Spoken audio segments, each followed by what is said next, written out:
Մեկ անգամ եւս ողջունում եմ ձեզ Հայաստանի Հանրապետությունում։ Ուրախ եմ նաեւ ասարիթի համար մոտ 20 տարի այսպիսի այցելություն չի եղել եւ այդ առումով շատ գնահատելի է ձեր այցը։ Եվրոմիության հետ մենք սերտ համագործակցության մեջ ենք եւ նաեւ այս համագործակցության մեջ կա Սլովակիայի մասնակցությունը եւ ես ուզում եմ շնորհակալություն հայտնել նաեւ այն աջակցության համար, որ ցուցաբերվում է կոնկրետ նաեւ Սլովակիայի կողմից։ Խոսքը վերաբերում է եւ դիտորդական առաքելության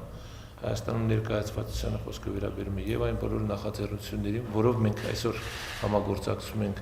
Եվրոմիության հետ եւ այստեղ Սլովակիայի աջակցությունը կա, մենք միշտ զգում ենք դա եւ ես վստահ եմ, որ ձեր այցելությունը այդ առումով է նպաստավոր կլինի։ Մեկ անգամ եւս ողջունում եմ ձեզ։ Your Excellency, thank you very much for this meeting and the possibility to exchange. Հյուրընկալության համար մենք բարձր ենք գնահատում ձեր հյուրընկալությունը, մենք հավատացած ենք, որ մինչև օրս մեր այցը ձեր գեղեցիկ երկիր շատ հաջողված է եղել եւ մեկ անգամ ցանկանում ենք շնորհակալություն հայտնել ձեզ դրա համար։ Ձեր այդ գերազանցություն ես նույնպես խորհրդարանական ժողովրդավարությանն եմ հակված Սլովակիայի ժողովրդավարություն, որը հիմնված է բազմակուսակցականության սկզբունքի վրա democracy which is based on many political parties.